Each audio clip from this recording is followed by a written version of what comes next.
finally, I've got rid of that lighthouse. Okay? Yes. I'm sorry. I'll just pause for a second. My phone is ringing.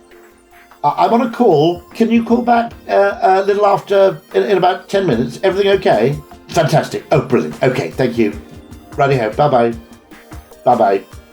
Come in quietly in case I'm still recording. Okay, bye-bye. Was that a flip phone? This Week in Startups is brought to you by Squarespace. Turn your idea into a new website. Go to squarespace.com/twist for a free trial. When you're ready to launch, use offer code TWIST to save 10% off your first purchase of a website or domain. Release. Large enterprises pose unique challenges for SaaS startups. Unlock customers with unique needs for private and single-tenant hosting without the toil of DIY with Release Delivery. Get your first month free at release.com/twist. And Notion just launched Notion Projects, which include new, powerful ways to manage projects and leverage the power of their built-in AI features too. Try it for free today at notion.com/twist. Everybody loves when my next guest is on the program because we have very wide-ranging discussions about everything in media, advertising, technology, and humanity. Rory Sutherland is the vice chairman of Ogilvy, the advertising agency, and he's been there since 1988. He's the author of Alchemy, The Dark Art and Curious Science of Creating Magic in Brands, Business, and Life. Great book if you haven't read it. Really will make you think differently. And a follow-up, Alchemy, The Surprising Power of Ideas That Don't Make Sense. He's a contributor to the Spectator UK, and all around fascinating, interesting guy. He hasn't been on for a while, almost 3 years ago. I think the last time you were on, Rory, was it during the pandemic? I think it was just before. Huh. Because at the time I was debating buying an electric car, which I ended up doing. And, you were on right after COVID hit. Yeah. That's it. Yeah. We had a really interesting conversation then. The world's changed a lot. The biggest thing, I think, is the impact AI, ChatGPT, and this new paradigm have had. Is that? I'm going to caveat that. Please. I think one of the most important things might actually be the widespread adoption of video conferencing. Got it. Now, we never like to talk about technology that's 20 years old because it makes us look out of touch. Right. But if you look at the history of things like electrification, the really important technologies took 20, 30, or even 40 years, both for people to work out their proper application, but also for their full economic value to make themselves known. This makes sense. Quite often, really important technologies take a huge bedding in period. And, if you look at the PC, if you look at the smartphone, the mobile, even if you say cellular phone, we had cellular phones in the 80s. It wasn't until the smartphone brought it all together. We had PCs in the late 70s, early 80s. It wasn't until really the laptops and the Mac, iMac perhaps, that these things really started to have an impact in a large way, yeah? And I suppose the famous example is sort of factory electrification, where they started off by putting a great big electric motor to replace what was a steam engine, which wasn't much of an improvement and may have been more expensive and worse. It was only when they worked out you could have lots of small machines with small electric motors, which didn't have to be co-located next to a big steam engine and which could be turned on and off separately, that the gains really started to emerge. And in the same way, I think, changes to patterns of working life, which will probably come partly as a consequence of the pandemic and partly as a consequence of video conferencing being now seen as an acceptable alternative. I think those are kind of fairly significant changes. I always question, by the way, all economic models assume that the future of the world is ever greater urbanization. Right. And I'm fairly confident that there's always going to be a kind of a centrifugal counter-movement to that. I don't think it's a safe assumption. If you look at history, there are long periods where we move out of cities, particularly very big cities, which I think become unwieldy. I'm also a bit of a Georgist, and I'm conscious of the fact that when you operate in a very big city like New York or London, increasingly the gains from your labour go in the form of rent to your landowner or to transport providers rather than into your own pocket. This is absolutely correct. Now, let's unpack why video conferencing has become so accepted? And in fact, is it better in a way than getting together in person? Because let's face it, if we were trying to do this in person, this podcast wouldn't happen. We would probably be waiting 2 or 3 years for you and I to be on the same continent. And here we are. We can pop it up. We can reschedule twice. It's no big deal. Easy breezy. And everybody has proper microphones, proper lighting. The nuance of video conferencing, there were a lot of details to get right, and it required like proper participation. Like you have to learn how to use a microphone. I can't tell you how many people would come on the program and their Wi-Fi would be janky. Yeah. They would be on a Zoom call, or before that they would be on, maybe Skype or something. Yeah, and it would be dropping out. It would, nobody had Ethernet, nobody had a proper microphone, people didn't understand. So it does feel like there were like all these little granular details that people had to take ownership of, and now they have. And actually, of course, Zoom got it right in one way over Skype, which is it used the model of the meeting room. In other words, there's a pre-organized meeting which you join rather than the model of the phone call. Because for a business-to-business context, I wouldn't dream of video calling one of my clients out of the blue. I mean, any more than I'd dress up in a clown costume and jump out of a box in their office. It just seems an intrusive and weird thing to do. Whereas the model of the meeting which you join, I think works much, much better just in terms of what we're familiar with. It's what that chap Raymond Loewy called maximally advanced yet acceptable, or Maya. It was close enough to what we did before to be recognizable, but advanced enough to be different. And also, of course, it's worth noting that, high quality broadband has made a difference. And also the fact that it's no longer acceptable to be useless at it. So there's often among older and more senior business people, it's almost a kind of badge of honor to be crap at technology. It's dying. Obviously, I don't think we'll see that in 5-10 years time. We don't see it much now, but 5 or 10 years ago, there was this kind of all that sort of technical stuff is beneath me. Yeah, so my assistant will set up the laptop. I'll come in at the last minute. Let me know. I don't want to press a button. Print out my emails for me. That archetype, the curmudgeon, I'm above it. I'm above the technical fray. I have somebody for that. Set it up for me. That's over. That's especially. And also, it's what I call simple social norms. And I always call this the sort of Coke effect. I always say the magical property of Coca-Cola is that you can ask for a Coke or a Diet Coke pretty much in any setting in the world, and it's not a weird request. And if they haven't got it, it's their fault, not yours. Okay? And what I always said about video conferencing, it went from being Dr. Pepper for 15 years, a choice you have to justify, to becoming effectively a near default. I dare you to say Dr. Pepper in Italy and see what the reaction is. Do it in the United States. They'll be like, have a Dr. Pibb. It's apart from Texas, I think, which is its home state, where of course it completely, you have Dr. Pepper and Coke in the same way that you might have Coke and Pepsi elsewhere. Yes. I have a very funny story about that. I actually gave a talk in Italy. And for some weird reason, I was giving the talk to a media company. And they said, does Rory have any sort of riders or, particular favourite foods? Of course he does. And my PA said, well, actually, he quite likes Dr. Pepper Zero. And they shipped it out by FedEx from the United States. And I said, geez, I'm looking like some sort of prima donna here. I'm looking like a crank. I said, I quite like the drink, but I'm perfectly happy having whatever local alternative is provided. And they said, no, we're used to this. They said, our 2 chief executives are Texan, and we ship Dr. Pepper everywhere they go.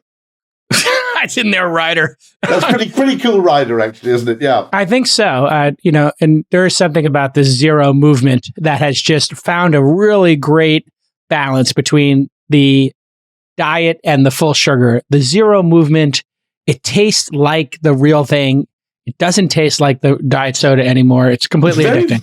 Very interesting thing, which is you have to make the diet variant, as distinct from the zero variant, you have to make it slightly more bitter than the mainstream variant, or people, in other words, it's kind of like perceived sacrifice. If you perceive a very slight sacrifice of sweetness, you then believe it's a diet drink. Yes. So you deliberately had to make Diet Coke a tiny bit more sort of citrusy. Yes, you have to give something up in the flavor profile to feel you've done your job. Exactly. Yeah, I've made the necessary no gain without pain kind of thing. Right. And it's only done on a sort of microscopic level, but it nonetheless applies. But then you take a look at the zeros, and I would say if you have a Coke Zero, or if you have a Diet Dr. Pepper, if a Dr. Pepper Zero, Sprite Zero, I've tried all these zeros. You put it side by side with a regular one, you're much closer. So something has happened here. People have accepted that it's very close. But there's something to the spiciness of a Dr. Pepper that is intriguing. I love the Dr. Peppers. They always refer to it as a copy of absolutely nothing else, but it is entirely original. It's not a cola. It's patently not a root beer. And of course, it's very difficult for shops that want to pass off Dr. Pepper because there's no real way you can describe it. So they always call themselves, I don't know. It's a Dr. Pepper. They call themselves Professor Salt or something, as an attempt to basically mimic it. But there's no actual descriptor you can use that describes what it is. No. The formula is safe because it's undescribable. You can't make a mock beverage of it. It'd be, you have to professor, doctor, it's There's a museum, if you're ever in Waco, Texas, and I nearly went there, but unfortunately couldn't make it. In Waco, Texas, there is the official Dr. Pepper Museum, if anybody feels like a pilgrimage. That does seem like a pilgrimage that a full 24 people a year probably make. If you're going to the Dr. Pepper Museum, it's time to assess your life just a wee bit, I think. Listen, we have been doubling and tripling down on Founder University here at launch. In fact, it's kind of the future of our firm, and it's amazing for us to work with hundreds of early stage founders, even before they incorporate, right? They have ideas, and they're trying to figure out what tools to use to make their ideas into a reality. And we're seeing so many of these Founder University startups using Squarespace. Everybody knows Squarespace has beautiful design templates. They're all mobile optimized. And of course, they have powerful e-commerce integrations. But did you know that Squarespace also added member areas? This is where you can sell members-only premium content, educational stuff, etc. And if you're a consultant of some type, you have now appointment scheduling built into Squarespace. So listen, if you build it on Squarespace, everything's going to work. They keep adding amazing features, and you're going to load super fast on your desktop and mobile. It's going to look great, super easy to edit, super easy to evolve. And if you're looking to start your business, you can't go wrong with Squarespace. We all know that. So I want you to head to squarespace.com/twist for a free trial. And when you're ready to launch, use the offer code TWIST to save 10% off your first purchase of a website or domain. We love you, Squarespace, our longest running partner here on This Week in Startups. Thank you so much for supporting our founders and for supporting This Week in Startups. But to your point, how you frame something is so important. This is, a Skype was kind of instant messaging, one-on-one instant messaging turned into a phone call. Slack and Zoom were meetings turned into chat rooms and video conferences. And the fact that there was a URL of a meeting, that the meeting was independent of the people coming. And absolutely perfect. That URL idea was a piece of absolute genius.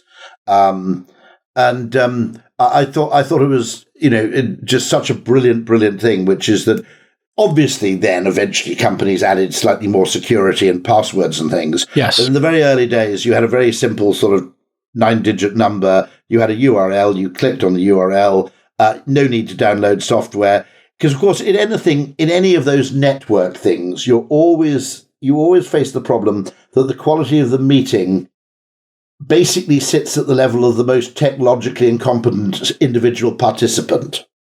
And so if you add any degree of difficulty, like a software download, it only takes one person to be struggling with the tech for, the first 15 minutes of the meeting to be ruined. It's also worth noting, by the way, that because Zoom worked on a cloud basis, I think it crossed the threshold of non-crappiness first. In other words, other alternatives always were prone with depressing regularity to essentially kind of, fail. The ease of use and the reliability, really, that is what made it. But it existed, that URL exists just like the conference room exists. That conference room is on the 3rd floor in this building. Absolutely. This conference exists at this URL, it just made you feel like it's got a reliability. We go to that room and we're there. Yeah. It worries me a bit because I often talk about this sort of the asynchronicity of things being invented and things becoming really usable. So that when video conferencing was novel, it wasn't much good. And by the time it became good, it was no longer novel. And that's why I made that caveat at the beginning of the call, which is that we like talking about novel things, generative AI. We like talking about maybe the metaverse, although that seems to have suddenly fallen out of favor. Yeah. Okay. And we love talking about what's next, which makes us look forward thinking. And actually, there's a big role for backward looking thought, which is what is it that was invented? I've got a terrible story, by the way, to tell about this, which is before the pandemic, I met a senior person from Zoom. And we were discussing from a behavioral point of view what we could do to destigmatize and normalize video conferencing. And our best suggestion at the time was effectively to make Friday video conferencing day for everybody. Kind of thank Zoom, it's Friday. So you'd at least solve the coordination problem. A lot of people were working from home. It was kind of don't ask, don't tell. But a lot of people work from home on a Friday anyway. And what you'd do is you'd effectively make Friday the day in which people did their video call. And then we suggested that. I thought it was a pretty good suggestion. And just as she was leaving, I said, almost in passing, of course, what you really need is a major transport strike or a minor pandemic. And every time that was in August 2019, and every time I look back on saying this, I'm kind of you cursed us. Yeah. This was your power, Rory. You set it in motion. I know. So we'll put you in touch with the Wuhan Institute of Virology, and they'll now they know where to point the finger, right to Rory. But I always felt, because fun enough, it wasn't a totally flippant point, because I had been reading coincidentally about the effects that pandemics tended to have on behaviour. I'd also been reading about the fact that, of course, we assume that. We've completely forgotten the kind of things that would happen. So if the Titanic had avoided the iceberg, it would have been held at a point outside New York. And then, slightly dubiously, the first-class passengers were allowed to go straight through on the assumption they were healthy, but other people would be inspected in advance. And second- and third-class passengers were treated differently on arrival, but had to go through kind of quarantine procedures in the case, I think, of the third-class passengers. We forget that was once completely normal. Right. Sounds like how we executed it here. Gavin Newsom was up at French Laundry having like dinner parties while they were arresting people who were surfing. And you're like, wait a second. That's when I knew something was up. I was like, wait a second. These mother melon farmers are up at the Michelin-starred restaurant with no masks on, in a room, living it up, and they've literally got people patrolling the beaches with whistles calling the Coast Guard on a surfer. And you're like, I don't think the surfer needs to wear a mask. And this is where like it got a little concerning to me. I don't know if you had this moment where I was like, it doesn't seem like we have a logical approach here. So when did the pandemic break for you? And you said the logic is getting thrown out, and this is people being this is their chance at authoritarianism, and given a chance, some people will take that authoritarian stick and swing it. Also, this has a bearing on AI in the sense that I think we are right to come out of the pandemic with a slightly reduced reverence for science. Quite simply because with the best will in the world, with the best intention in the world, no one can really predict the uses to which inventions will ultimately be put anyway. So this isn't to say that scientists are necessarily evil. It's simply the fact that, secondly, I would argue that regardless of where the pandemic originated, the practice of collecting batshit from obscure caves that no normal human or animal would even enter, and then taking them to a laboratory in the center of a city of 12 million people, where you investigate the peculiar viruses that might be found there under what I think was something like level 2 biosafety conditions. And I asked an expert what that meant, and he said it's basically what you get at your dentist. Okay? They wipe things down. Also, the failure to spot that it was airborne was, I think, very, very interesting. Because I had early on in the pandemic as a little bit of arbitrage. Yeah. I bought a HEPA air filter, big, powerful, £500, $600 HEPA air filter.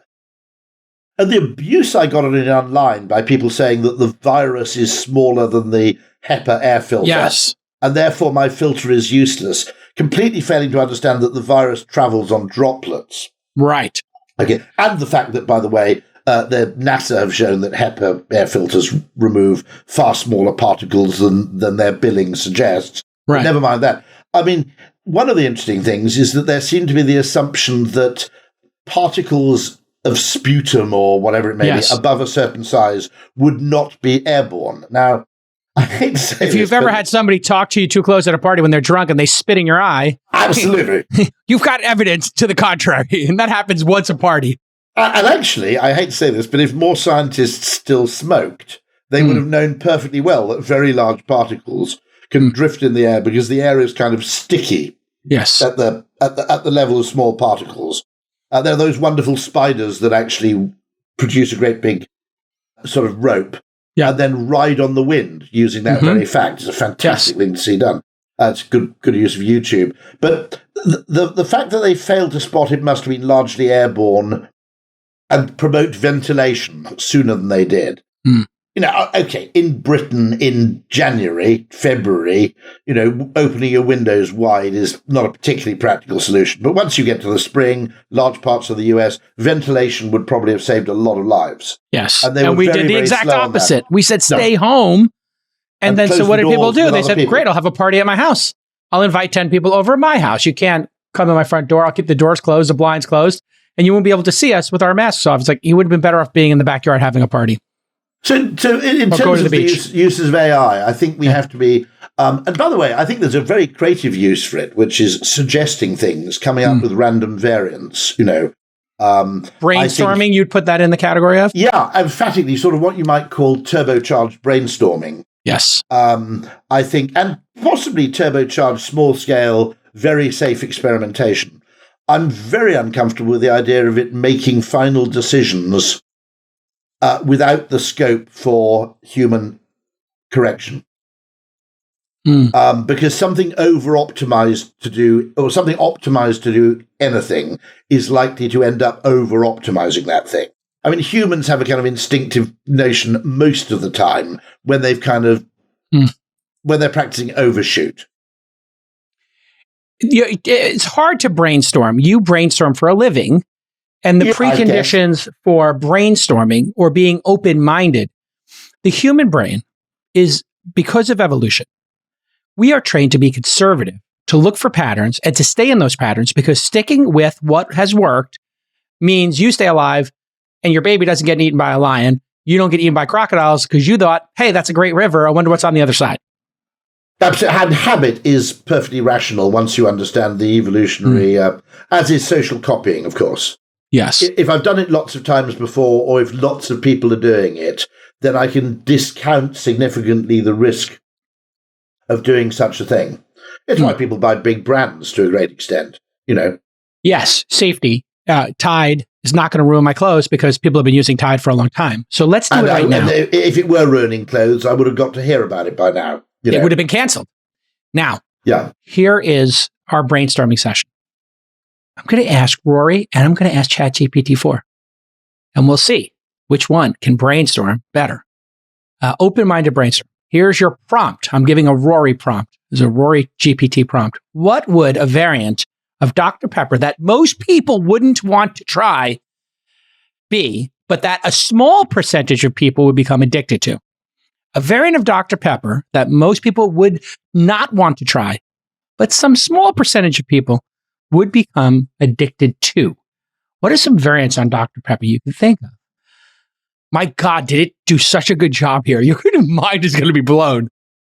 One interesting thing would be simply to sell Dr. Pepper in a very narrow, tall aluminium can. Because the effect on taste and experience of the receptacle, the vessel. This is anecdotal, and I'll admit it, but it fascinates me. And I had some corroborating evidence just a couple of days ago. I basically didn't drink water at all. My father doesn't drink water. I'm not saying that he was an alcoholic. He drinks a lot of tea and coffee, and he drinks wine, and he'll drink, other flavoured drinks, but he just doesn't drink water. I didn't really drink water either. Mm. And then they started selling water in a can, and I discovered that once it was refrigerated, I really quite enjoyed it. And I have no idea why this is. Huh. I mean, what's going on there? Absolutely no clue. But I wouldn't drink water out of PET containers, but water out of aluminium cans I quite enjoyed. And then I discovered a drink which I can't name for reasons of obvious confidentiality, where someone contacted me only 2 days ago, bizarrely. Yeah. Where, although the drink is widely sold in tall, narrow aluminium cans, I might add, right, in pretty much all the multiple retailers in the UK, and it sells well, nonetheless, about 50% of their sales are direct to consumer. I said, What? So people are ordering, cases of 24, 48 cans, even though the thing is readily available in your local shop. Right. And that strikes me that they've probably stumbled on some weird combination where a certain percentage of people just find it absolutely amazing. Because it would be a clue, wouldn't it? I mean, I suppose. Well, I have another theory. What if it's because it's stackable, and because they're narrow and tall, you can fit more in your cupboard or your refrigerator? It's stackable if you buy it from the shop. So that's a fair point. Yeah. That actually but it seems to me unusual, put it this way, that you would see that, because normally if you knew someone who was selling a drink that was selling only online, the first thing you'd say is, look, you've got to get wider distribution because, as Coke discovered, what was it, refreshment at arm's reach as their great mantra, that distribution is sort of 3/4 Destiny. of the law. But it's occasionally called in marketing, it's both mental and physical availability are the two things. I like that, mental and physical. Is it mentally available and salient, and is it physically available? Yeah. Well, and it's very interesting. So now I wonder if it also has to do with something, not just the mouthfeel, but the hand feel. Because you can fit your hand all the way around those cans, even if you had small hands. Those cans are there's a great hand feel to a thin, tall can. Where the short, fat cans, you got to wrestle with them a bit. Probably the perfect container would be, and you're not going to believe this, I was actually talking to someone because I have to record a talk for an aluminium conference in Chicago. And I said probably the perfect container would be something shaped like a Coke bottle, but made out of aluminium. And they said they do exist, but you can only buy them in Japan. Yes, I have seen these. They look like the classic Christmas Coca-Colas, as we call them here, but they come in the aluminum. Yes, you're right. All right, here are your Dr. Pepper flavors. Go on. These are some flavors. Dr. Pepper Super Spicy Edition. Now that's an interesting idea that no one has... Kick in even more spice. This could be a hit with adventurous drinkers. This is ChatGPT. Spicy beverages have a niche market, but there are people who enjoy the thrill of spice. Number 2, Dr. Pepper. This one is going to be pretty horrible or pretty great. Salty Caramel Edition. Because they do talk about Dr. Pepper having a little caramel to it. Combining the sweet, iconic flavor of Dr. Pepper with a touch of savory saltiness. Interesting. Developer talent is the most precious resource for B2B startups. You know that. And you want your developers focused on product, not on compliance, right? You want product. You want to ship features for your users. And when you're selling B2B software to large enterprises, well, you're going to need to jump through a ton of security and compliance hoops. You know that. One of those hoops, especially for large companies, is the customers want to host your software on their cloud. And you need to build that out on a per customer basis. It's a lot of work, right? B2B startups constantly face this dilemma. Do you keep your developers focused on the infrastructure, which is going to hurt your product velocity? Or do you keep them focused on product velocity, which is going to delay your ability to close large customers? Well, there is now a solution for you. It's called Release Delivery. They automate the creation of enterprise class app delivery for private clouds and single tenant applications. This lets you deliver your software seamlessly to any customer environment. And this is going to unlock a ton of revenue potential for you. Basically, all the big fish require this. You know that. Release Delivery is going to put all the tedious stuff on autopilot for you. You can turn your ideas into apps and deploy those apps quickly and flexibly. Let Release show you the power of Release Delivery and get your first month free at release.com/twist. That's right. They got that domain name, release.com. What a great domain name. That's up to $10,000 in value at release.com/twist. Okay, here's number 3. This sounds disgusting, right in the garbage. But this is Brainstorming. Dr. Pepper Matcha Edition. No. Dr. Pepper does not. Does it go with matcha green tea? You would do that? The weird thing about matcha is it is kind of brilliantly polarizing in the same way that Dr. Pepper is. So I can see why I've made that inference, because I occasionally have a matcha latte at Starbucks, for example. I like a matcha. Whatever you do, by the way, do not ever tip it in your car, because you have it's over? A pint and a half of snot. Basically. Yeah, you're basically have a green car now. Yeah, you turn your car into the 60s edition. Which was an absolute catastrophe. But if you can manage not to spill it in your car, I quite like it as a tea alternative. It's actually quite heavily caffeinated matcha, if I'm right. I know. I like to make it at home. If you go on the Amazon or whatever, you can buy a matcha whisk. A little mixing kit. A little matcha whisk. You just whisk it up. Kids love it. Put a little honey in it and a little steamed milk. This one will sell out. Green tea ice cream is a fantastic. If you've never had it. Extraordinary. Yes, coffee ice cream. I had the best coffee ice cream variant. Somebody made Vietnamese coffee ice cream. I love coffee ice cream. Vietnamese coffee ice cream. Like with condensed milk. Incredible. Oh, of course, yes, of course, yeah. Dr. Pepper. Now this one is going to sell out and is going to create a TikTok phenomenon. This will be a TikTok phenomenon. The Dr. Pepper Durian Edition. Everybody knows durian is the fruit notorious for a strong smell. Love it or hate it kind of food. That one would sell out.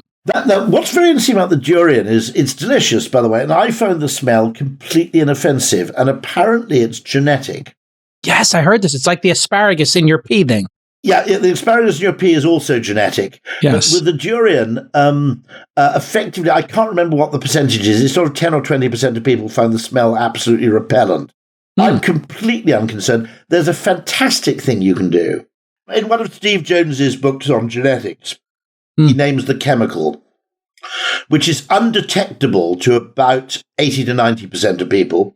But to 10% of people, it's the most disgusting thing they've ever tasted in their life. Wild. And it was discovered sometime in the 30s because a German manufacturer of ice cube trays used this chemical and was suddenly bombarded with complaints saying that every drink I put this ice in tastes absolutely foul.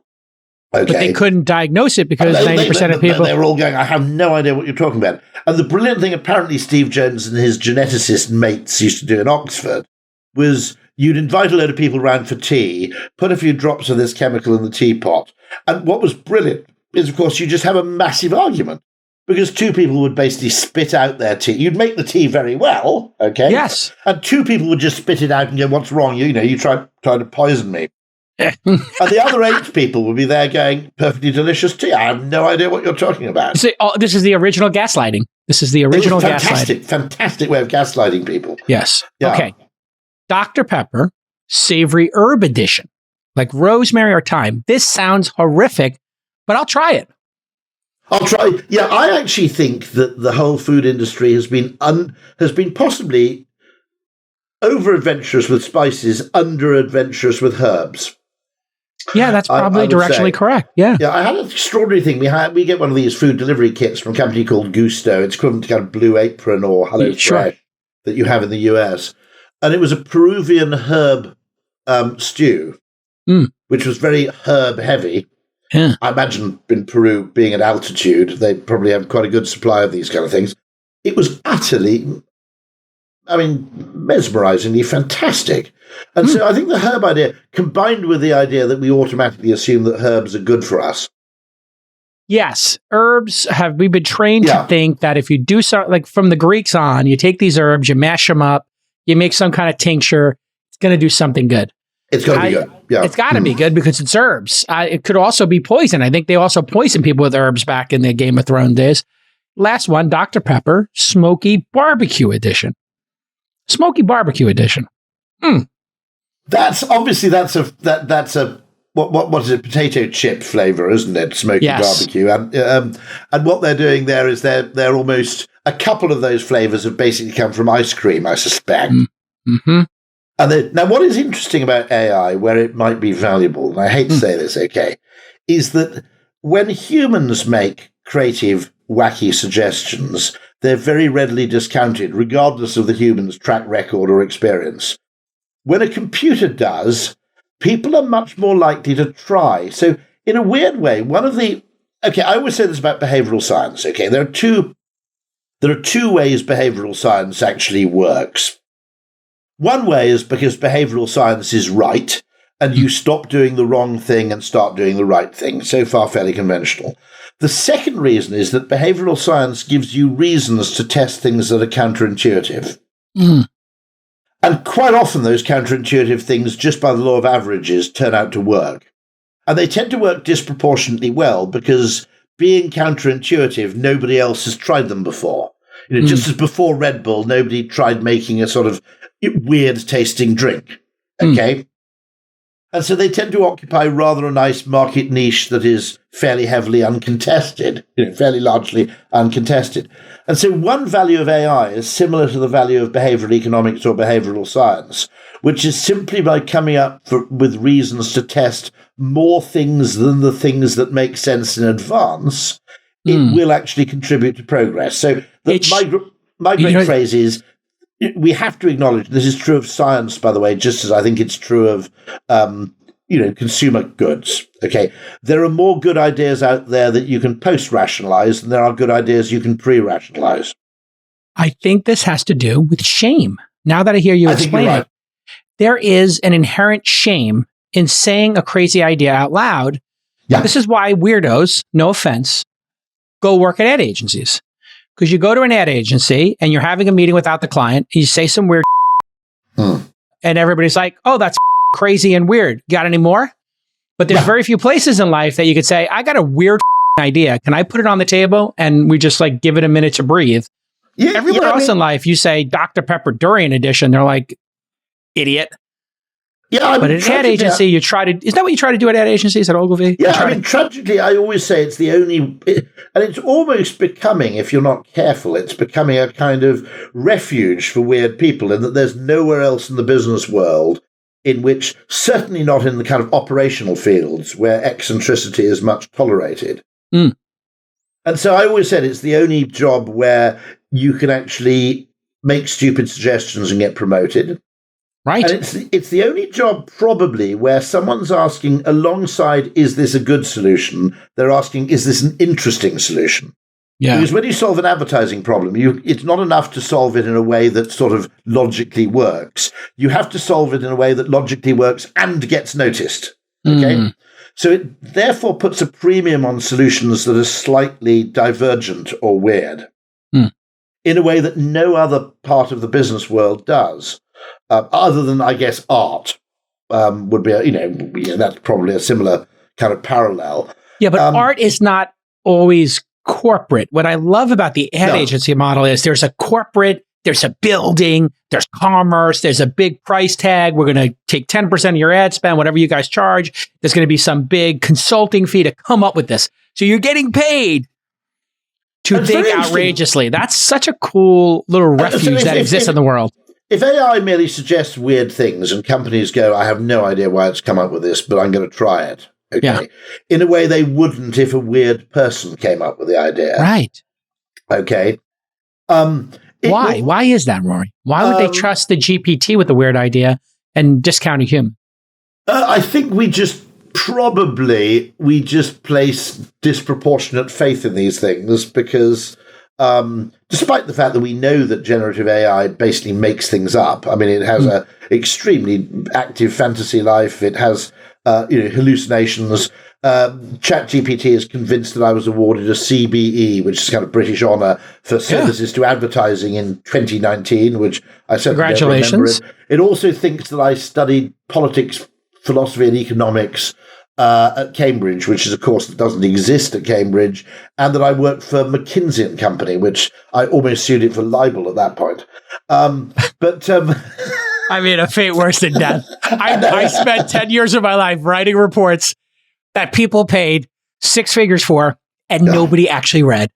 Can you imagine? I go speak at Stanford twice a year, and I ask please raise your hand if you're considering going into like McKinsey or consulting. Like a third of the room raises their hand. I say, this is the one piece of life advice you're going to get that pays for your whole $250,000 degree at Stanford. You will regret every year you spend doing that. If you must do it to pay down your bills for 2 or 3 years, fine. But please, when you get home, do something meaningful with your life, like learn an instrument or a foreign language or learn to be a chef. Do something entrepreneurial because you will regret that you burned those years. Sorry, shout out to McKinsey. I think it does worry me. I actually spend a bit of time encouraging my younger staff to be a bit lazy because they seem very highly committed. And I always say, look, if a meeting's cancelled at 5:00, go home. You've got to take the smooth with the rough.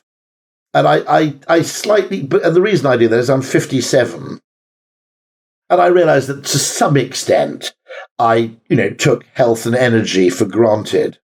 And burning the very best of your 20s and 30s in the pursuit of lucre at the expense of almost everything else may seem like a good idea at the time. It probably isn't, to be honest.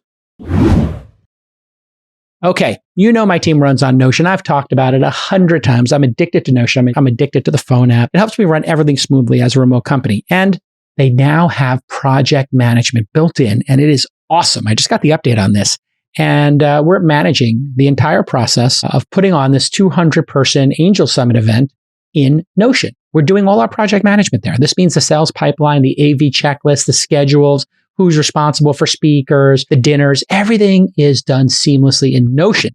And then next year, I might have 2 or 3 new members on the team. You know what they do? So today I'm excited to share that Notion has launched Notion Projects, which includes new, powerful ways to manage projects and leverage the power of their built-in AI features too. Notion Projects combines project management with your docs, knowledge base, and AI, so you can stop jumping between tools and stop paying too much for them too. All right, that's one of the great things I love about Notion is it's not people coming to me saying, oh, we have to buy more SaaS software. Oh, we got 4 more products we have to buy to do this one task. It's like, no, just do it all in Notion, okay? So here's your call to action. Do your most efficient work with Notion Projects. You can try it for free today at notion.com/twist. That's all lowercase letters, notion.com/TWIST. When you use the link, you're supporting our show. So go right now to notion.com/twist. Just get your skiing in when you're young. Get some skiing when you're young. Exactly. Skydiving, rock climbing, basketball, all good for your youth. Here's an intro. Go ahead.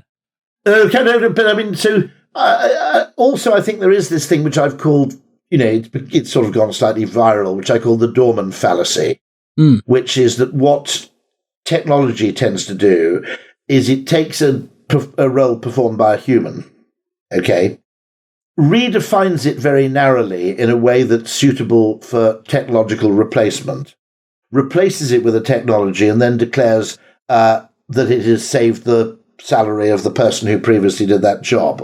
And it tends to achieve that by effectively defining the role of the hotel doorman as opening the door. It then says the doorman costs $35,000 a year or whatever they cost. Okay, we will now get rid of the doorman, replace him with an automatic door opening mechanism. Job done. We lay claim to the cost savings and we wander off. 2 years later, the stature of the hotel, regular guests are no longer being recognized, taxis are no longer being hailed. And I think there is an absolute obsession in the tech industry, not with actually finding the optimal balance of human touch and technical or algorithmic automation, but by replacing human touch wherever it's even theoretically possible. I think it's a terrible mistake. I mean, I was once planning to offer an MBA for people working in service industries of any kind, where I simply said, first term curriculum, answer the phone. Second term, answer the phone. I mean, answer the phone. Yeah. And then don't hang it up until you resolve the person's problem. Exactly. Yeah. Or when they say what the problem is, take the rule book that they gave you, throw it in the garbage, and then listen with empathy to the customer, and then try to make them happy so they come and give you more money and tell their friends to give you more money. Absolutely. I don't know who is training customer service these days. And now with AI, it's like, oh, we don't need customer service. Like, that's not customer service. That's customer loyalty. The reason is that loyalty is slow to measure, and therefore it gets discounted. So we have this problem, which is not only does all big data come from the same place in the past, but we vastly prefer fast, highly attributable data to slow, hard to attribute data. Now, obviously, slower data is harder to attribute directly because more other things have happened in between. Okay. Yes. But I don't know if you're familiar with the work of Ian McGilchrist, a kind of British neuroscientist and philosopher, really, who basically claims that, we're at a cultural point where the left brain, and he believes this literally, by the way, that separated by the corpus callosum, the right brain hemisphere does the same thing as the left brain does, but it does it in different ways. Yes. The left brain only knows what it knows. The right brain is sensitive to context and will ask questions and so on. And I think there's a huge danger that in our love of winning, I met him a couple of days ago, and I said, I think a large part of this left brain problem is because in order to get anything done nowadays, you've got to win an argument. Right. And we've come to assume that quality of reasoning correlates perfectly with quality of decision and quality of outcome. And I don't think it does. I mean, I think in a lot of cases, actually, quality of reasoning or the ability to reason a possible hypothesis for something working may be not a bad kind of filter. But the idea that the person with the best argument therefore has the best solution is not safe because it discards creative possibilities by the shed load. Once you demand that things make sense in advance and that you can only do things the effect of which you can measure down to the last penny, large numbers of solutions basically disappear from your solution space. They come off the table because a lot of things only work in time. Fame, for example. I think there's a huge value to a business being famous, but it's impossible to predict how that value will manifest itself in advance, simply because the point of being famous is that people you've never heard of come to you with demands you never anticipated. Okay? So one value of being famous is that if you want to perform very highly targeted precision marketing, where you only pay to communicate to people who are in the market for your product, okay? Yeah. You are limited by your own imagination and conception of what your market is and what need states your product may satisfy. Now, if you become famous, you may discover, in fact, that there are whole incremental, unanticipated markets for your product, and that your product satisfies need states you never even imagined for a second. This is so true. Okay? And so you have to have enormous faith in the capacity of your own imagination being better than the imagination of 20 million other people to determine what the value is. And I think there's something really interesting in that I've made this point about online estate agents, and I think it applies to online dating as well, okay, which is realtor, for Americans, real estate agents. Yes. Okay. Now, what used to happen with an estate agent was when you went to an estate agent, you would have an idea of what kind of house you wanted. Now, an estate agent will tell you that actually, in the majority of cases, people end up buying houses that meet none of their initial criteria. Okay, the initial criteria is aspirational? And so it's probably just seemingly logical. We want a bit of a garden. We like this. We want that. And then they see an apartment with an amazing river view and they decide they're not all that keen in gardening after all. It's kind of recursive process, okay? Huh. And what happens when you go to a human estate agent is he's also doing...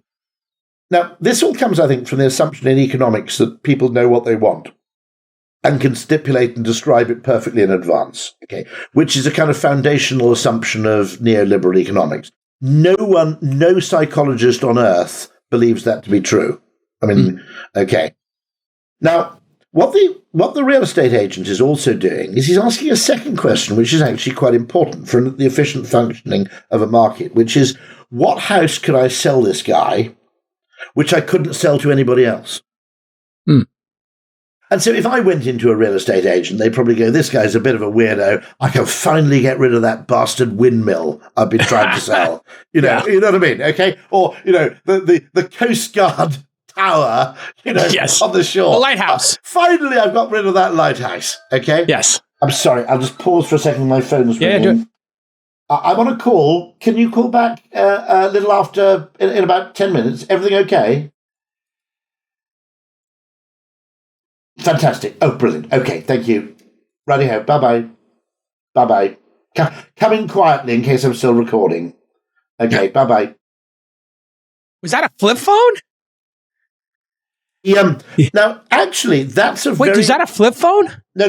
It's just my I thought it was a flip phone. Landline thing. No. Oh, it's your landline. I thought you had a flip phone. I'm like, whoa, is Rory going backwards in time to go flip phone? There is a movement. There's a movement. Absolutely. There's the old-fashioned feature phone movement. I love it. Which I think, to be honest, if it weren't for about 4 or 5 applications like parking apps and Uber, I think I'd consider regressing. Actually, actually, if you've got an electric car, you've got a Tesla, so you only need one app for that.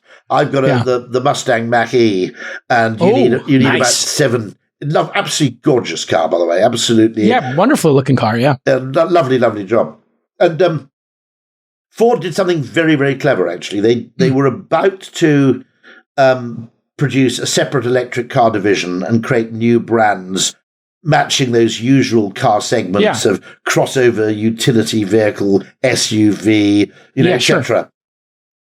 And someone very brilliant went to them and said, "You're making a complete mistake because you're looking at this problem from the top down, not from the consumer up. You've got 5 unbelievably strong products, which I think were Explorer, F-150, Bronco, Transit, and Mustang. Make electric versions of them. Because why not? Anybody, Tesla included, can make an electric car that meets the definition of some sort of car segment or other. But they can't make a Mustang. They can't make a Mustang. Why or a Corvette or an iconic car. The only thing I thought they should have done was, I think there's a market to take the existing iconic looking cars, like the Corvette from the 60s or 70s, the Mustang from 1970 or 1965, the pony car, and that would be a great juxtaposition. A 1965 pony Mustang with an electric engine in it. It's funny you say that because I just received a press release today from a British company that has worked out a way of doing drop-in electrification for I've heard about this, type. Ooh. And it's actually lighter than the original. Don't ask me how they managed to do that. I suppose a V12 engine is pretty expensive and pretty heavy. But you can basically take the shell of a Jaguar E-Type, and by the way, it's reversible as well. But you can basically drop the electric skateboard into what is probably the most beautiful car ever made. With cars, I think, as with yachts, they reached their kind of apotheosis of beauty in the kind of 50s and 60s, didn't they? Yachts have actually, rich people's yachts have become uglier progressively, I think, since. But what it means is that car manufacturers actually now have a back catalogue.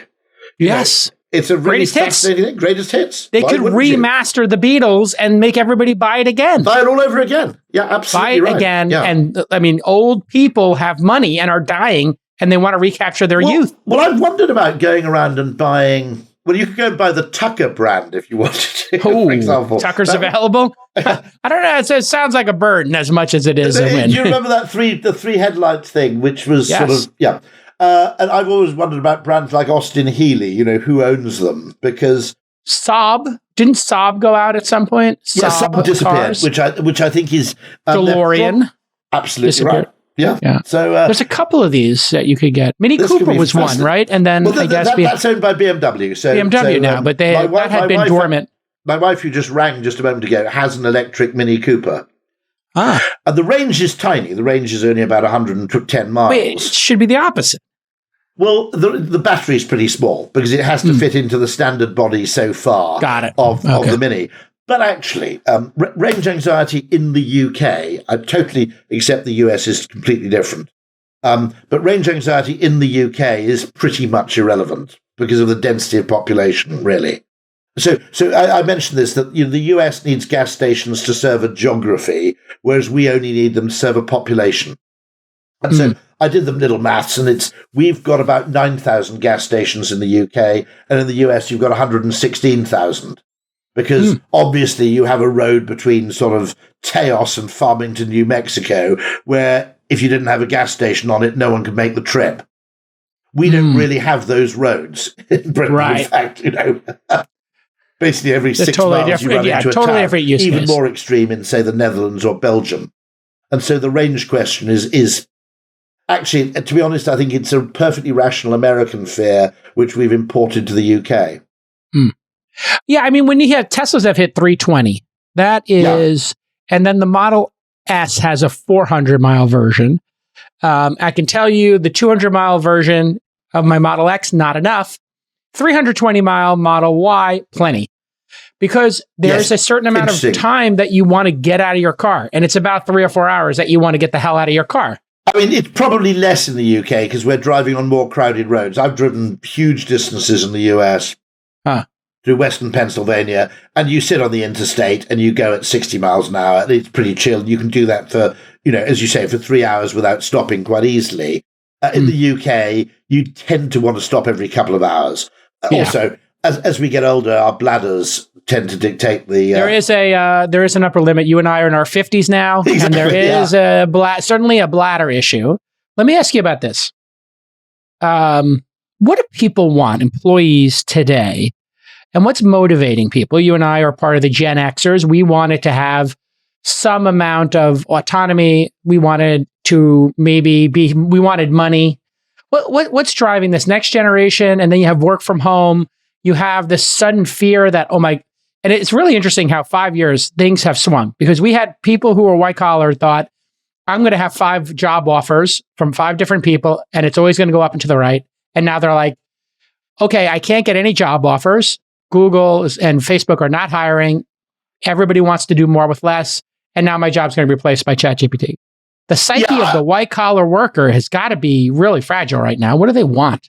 It's very complicated. I mean, Gen Z are both different and not different from other younger generations that have come before them in some ways, in that what probably makes them different to a large extent. One very significant difference, by the way, is they drink much less. That does seem to be and a less generational sex. difference. Yeah, well, no, absolutely, that as well. Yeah. Wow. The Overton window has shut. People are corny and square. They're squares. It is kind of, I mean, certainly the level of, among the Gen Z people I work with, the level of what you might call dissipation and general, bad behavior is shenanigans. Shenanigans, beautifully put. Yeah. Incredibly low. They're very conservative, and they're not going to jump into somebody's pool without being invited.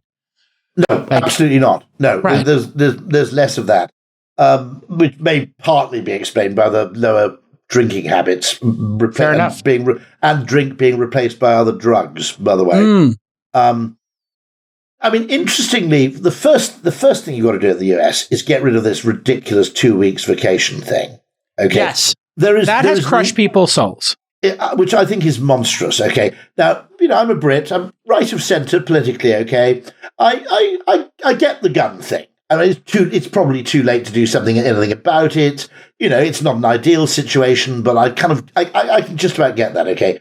Now, I can promise that I've never met anybody in the UK at all. This is the example of status quo bias that is so right wing that they think we should actually have less vacation in order to grow the economy by a couple of percent. I've never come across anybody with that belief. And in fact, if you had that belief in the workplace, you'd be just generally regarded as nuts. And so one of the reasons with flexible work is you almost need a degree of flexibility just to visit your parents if they live 500 miles away or more. Yes. Okay. Because you get 2 weeks vacation. If 1 week is spent visiting friends or parents, that leaves you with 1 week to see what is actually the world's most fascinating country, even if you never leave the borders of the United States. Yes. Okay, that's kind of tragic to me. Also, we're taking too much leisure at the beginning of life with higher education and with retirement, and there's too little leisure in the middle. I agree with this as well. When people have the money and the health to actually enjoy it. That seems to me kind of weird. Well, why is it if I went to my employer and said, I'd like to take a year off unpaid, they go, it's terribly inconvenient, I don't know about this. But I'd still be back in a year. Whereas if I said, I'm retiring, So I'm taking everything I know, my Rolodex, my contacts, etc., and I'm just walking off the stage. That's okay. That's called retirement. That's perfectly okay. Whereas taking a year out as a break is considered heinous. That's silly. It does interest me because previously labour economics basically said there are two things that were at play here. There's time, leisure time, and there's money. And the employer pays the employee to compensate them for their lost leisure. Okay. And so pretty much because of the norm of the 5-day week, which I think Henry Ford was partly responsible for. Yeah, I think fully responsible for. Yeah, he wanted people to be able to take their cars and go somewhere on the weekend. Yeah, absolutely right. And actually, by the way, if the US had more vacation, I'm not even sure it wouldn't grow the economy because actually experiences are more labour intensive than goods, and the money tends to be spent locally rather than on importing materials. 3-day work week, a 4-day work week is becoming a discussion of this great negotiation that's going on to get people back to offices.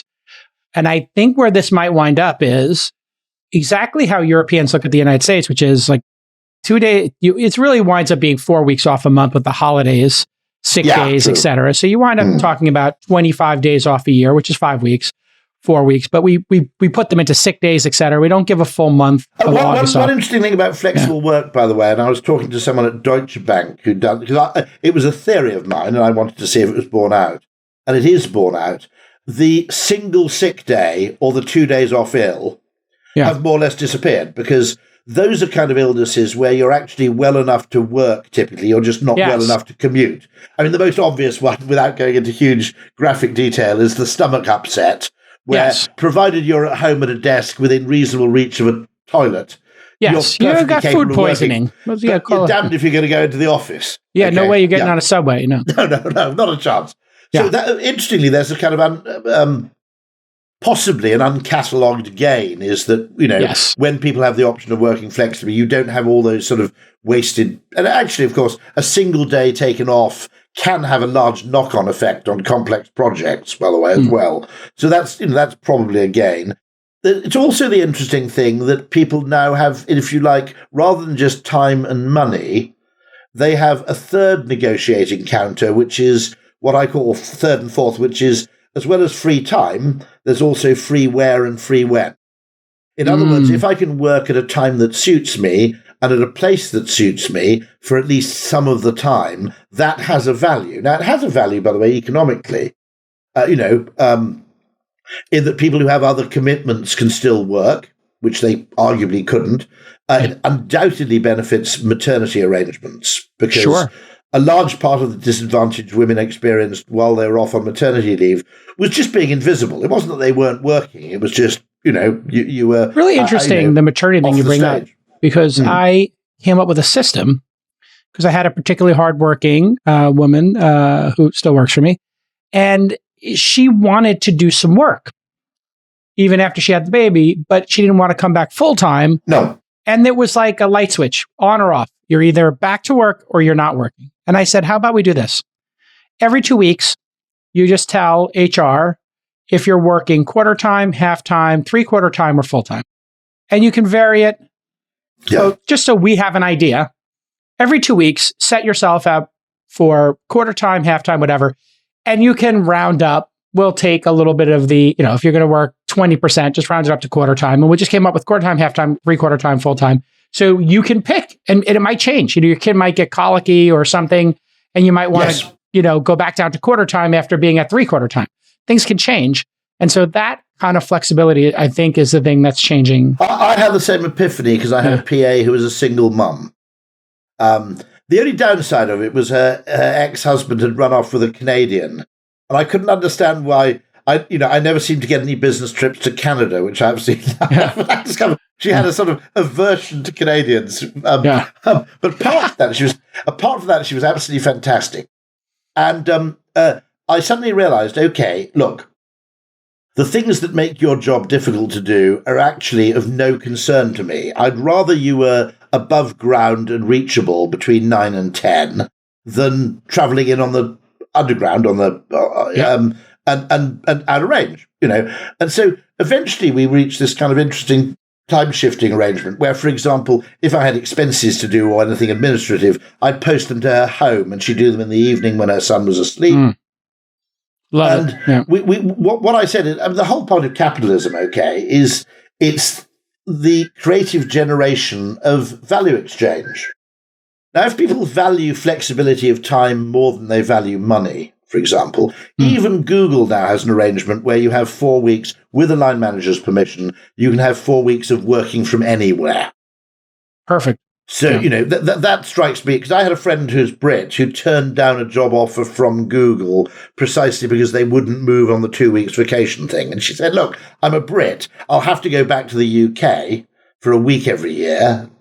I've got parents and my partner has parents.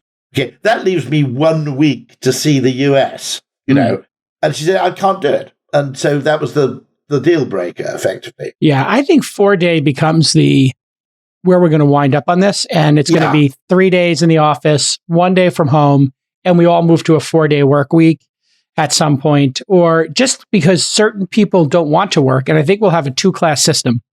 People who are working to live and people who live for their work. And there's no judgment there, but you'll be able to have both of those things in the same organization. It should bring with it, I think, a slight reduction in salary for people in office jobs, with a corresponding increase in salary for people whose presence is required, whether it be a postman or a 20% nurse or whatever. And most of us, I think, probably feel that the premium paid to knowledge workers is, I think, excessive in general. Yes. It's closing, though, because if you look in the United States, we have 2-for-1 jobs, and they're all service jobs.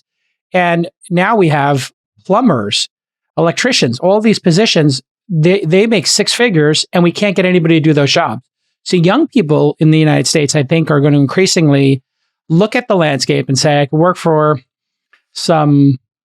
myself as a plumber, electrician, do drywall, whatever it is, some service job, get paid really well, set my own schedule, and be in demand and control my destiny. Or I can work for a giant corporation that's not loyal to me, that's going to lay me off, and Zuckerberg's going to be like, you know what, whatever. It's a year of efficiency. You're not efficient. And I think people are going to have to think about that. One of the things I love about what's happening with AI is there's a group of people who are embracing these tools and becoming 30% more effective at their jobs. And I think those people are going to survive this change or this fork in the road. And then the other people are going to realize, I don't really like this never-ending efficiency race. I'd rather just, be an electrician or manage a restaurant or whatever it is. And we might actually be able to navigate these bad feelings that people have about this. There's a wonderful thing in economics called the Jevons paradox, which is that Jevons correctly predicted that an increase in the efficiency of steam engines in Britain would lead to an increase in demand for coal. And everybody said, well, how can that be right? Because if the engines are more efficient, they need less coal. You need less. When the engines are more efficient, we will find more applications for steam engines. And therefore we'll ultimately need... Now, I would argue that probably LED lights in 20 years' time, which are vastly more efficient than incandescent bulbs, will possibly consume more electricity than incandescent bulbs did, because they're now so cheap that why wouldn't you just light up your home with Philips Hue color-changing bulbs for the lols, right? I see it with landscaping. People are now putting LEDs everywhere outside. Absolutely, yeah. And they're like, and they don't turn them off. They're like, they leave them on 24 hours a day. It's like, why would I even program them? Because they draw nothing. They draw nothing. Right. And they don't need to be changed. That is, I think, the big revelation here. Forget about cost, but convenience of not having to change a bulb, but every 5 years is life-changing. Great annoyances in life. Completely agree. Jevons probably applies to labor, that labor-saving equipment, that's something that makes a human more effective. Right. In the longer term, not immediately. You may see a reduction, will actually lead to effectively, more worthwhile jobs to be done, because if you can be 4 times more efficient. Now, there is the slight problem, which is creating bureaucratic masses of text that nobody reads.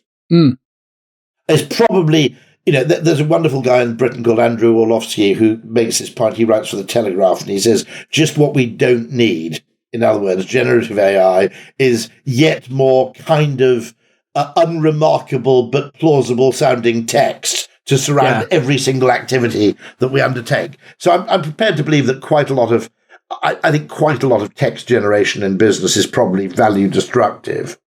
But there probably is a Jevons aspect to it, which is that if you can make people miraculously, architects, for example, I can imagine, might be a really, really interesting area where you go, show me 10 ways to fill this space. And like you said before, the brainstorming aspect of this, just give me 10 one-liners to describe this project or this product, this new product or service. Give me 10 one-liners, and they all have to be between 5 and 8 words. Now you've given it constraint. You start seeing it brainstorm. Then you say, okay, I'll let you go 6 to 10 words now. Give me the same 10, but say them in 8 to 10 words. And you kind of get that brainstorming going. I think this is where the writer's strike in America, where the writers of television shows and movies, they are trying to ban ChatGPT as part of their negotiation. And now it's gone from like number 20 on the list of like important items to number 1. So they're the modern day Luddites, effectively, who are... Essentially, yes. Yeah, they're not only saying, but Rory, what they're saying is crazy. And I know you got to go. We'll end on this. They are not only saying, we want to ban this from the writer's room. They're saying you can't use this to generate ideas. So they want the studio heads to not be able to say, what would be like as popular as Spider-Man, but be for, this community of people, this demographic, this age group, what would be like a modern day Spider-Man that could work for older people who were part of the boomer generation? And it comes up with some new superhero. They don't want them to be able to do it because of IP ownership. Well, there is the issue of plagiarism because ChatGPT is in some senses a highly plausible plagiarist, and the fact that it's plagiarizing from everything rather than one thing doesn't necessarily make that totally excusable.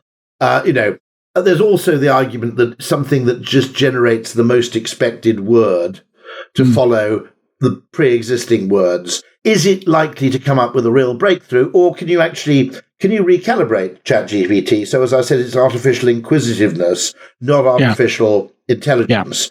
And rather than being a generalization engine, you set it to look for the most peculiar and unexpected findings, not the most generalizable like ones. We just did with Dr. Pepper, the durian fruit. Absolutely right. And durian Dr. Pepper... There's definitely I'll tell you a lovely story about this.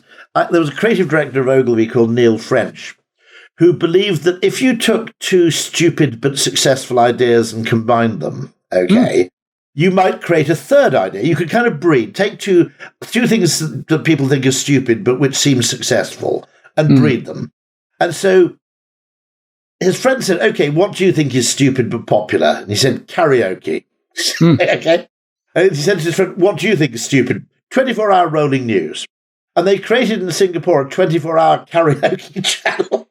And it's a huge hit. It was a big success. Of course it is. Of course it is. It makes total, complete sense. And the other thing that writers want to do is they don't want it to be trained on their previous work. So this is where it gets really interesting. If you took all the Marvel films, you took all the Sopranos films, and you made an AI based on all of that writing, and you have some giant corpuses now, which is what these writers do anyway. Like whoever knows the most Star Wars folklore or has watched the most Twilight Zone episodes is going to make the best Black Mirror episodes. So they don't want you to be able to use the previous work in AI. These are hilarious in their demands are hilarious in that you can be certain that every writer in a writer's room before they come to work is doing ChatGPT to come up with brainstorming ideas.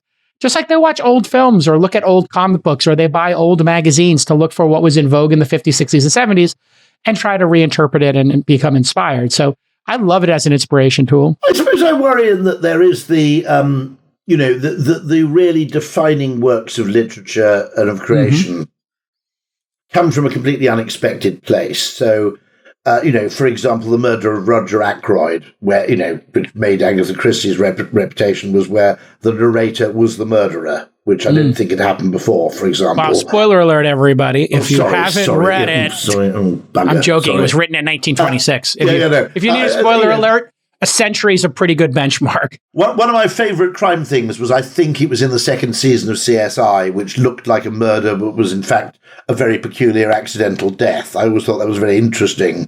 Yeah, way to go. Yeah, no victim here. No victim here. Yeah. No. And it was all to do with someone trying to retrieve their bin from a skip after they left university. You ever do Columbo? You ever watch the Columbos? Yeah, absolutely. That's untouchable. It's wonderful. Masterpiece. Well, funny enough, I was going online to watch precisely those only a few weeks ago, and every single one is tremendous. Masterpieces. There's one great one where what I loved about Columbo is they used new technology, like we're using here as we discuss things. This is like the Columbo of podcasts. Rory and I, we're bumbling idiots who have profound insights once in a while. They would take whatever the new technology is and embed it in an episode. And they embedded in one episode speeding cameras. These were brand new. I don't know if you ever saw the speeding camera one. I won't tell you the ending, but go watch the speeding camera episode, because this person basically knows there's a speeding camera, and the speeding camera is his alibi. I'll just leave it at that. Perfect. There's another one where this, really rich guy who's kind of like a Hugh Hefner type, he buys himself and his wife a beeper. A watch beeper, because these new beepers have come out and they can beep each other. They both have matching watches, gold-plated beepers. And the beepers in this 1980 episode are the key, linchpin. I just love that the writers were watching new technology. Don't tell me the beepers were they swapped? Is that how something happened? It was not a swap, but one of them dies and the beeper plays a role. I'm just leaving it at that. It's just, Columbo was so great at it's just one more thing there, ma'am. You said you had regatta pasta on a Sunday night. I talked to the guy at the Luigi's, and he said, no, the manicotti regatta, that's Monday night. So my wife says I'm a nudge. All right, everybody. Rory, you are a treasure. Rory just Sutherland. An interesting detail. Two interesting things just to add a bit of more content. One, of course, a speed camera is quite an early example of an artificial intelligence which legislates absolutely. Now, I would argue, if the technology exists to film cars which are breaking the limit, it should be possible to demand that a human watches the footage to understand what you're doing in context, okay? Because there are occasions where breaking the speed limit is necessary and right. They're rare, but they exist. The second example is that if you have a speed camera which catches an awful lot of people, okay, there are two possible inferences you can draw. And this is a bit like Wittgenstein's ruler, which is, are you using the ruler to measure the table or the table to measure the ruler? It could be that means that there are a lot of very dangerous drivers on that stretch of road. It could be that your signage is inadequate, or that the speed limit comes unhealthily suddenly after a corner and people don't have time to slow down safely. Right.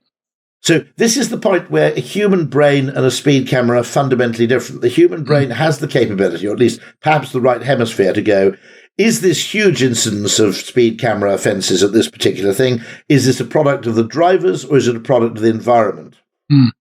Okay. Now, I think that this is where I'm very uncomfortable. I listen to my sat-nav. I try and understand what it's telling me to do, but I don't always obey it, because I sometimes understand contextual factors, which lie, like wanting to see nice scenery, which lie outside the speed camera's field of consideration. Yes. And sorry, not the speed camera, the GPS. GPS. The GPS. I have the same thing here. We have the 101 freeway in the Bay Area. That is dystopian. And then we have the 280, which is against a nature preserve, which makes you feel like you're driving through Jurassic Park. Of course. And when it's single-digit minute difference, I am going to take the bucolic view every time. I want to have a delightful escape for me to enjoy the ride. And Google's little thing of saying 8 minutes slower does at least provide you with the facility to deviate. 8 minutes more delightful. Yeah, absolutely right. People travel halfway around the world for this. This is quantification bias. We don't have, a numerical measure for idyllic journeys. Yes. You can't say this journey is 30% more idyllic and 10% slower, therefore you should use it. The other thing that does interest me, by the way, about flexible work is, as a Georgist, it strikes me that I basically believe in Henry George's objection that the problem with capitalism is that land, and you could even argue fossil fuels, are not like other markets because they're rivalrously consumed, and that arguably they belong to all of us as our kind of heritage. Therefore, in the absence of a single land tax, as George proposed, the reason George's problem was quite simple, which is that whenever you get a form of economic activity which depends on its location for its performance, the gains don't go to the person doing the work or coming up with the inventive idea. The gains go to the person who owns the land on which the activity takes place. And therefore, rent seeking by landowners basically sucks out the rewards to entrepreneurialism or invention or just work. It's a giant tax.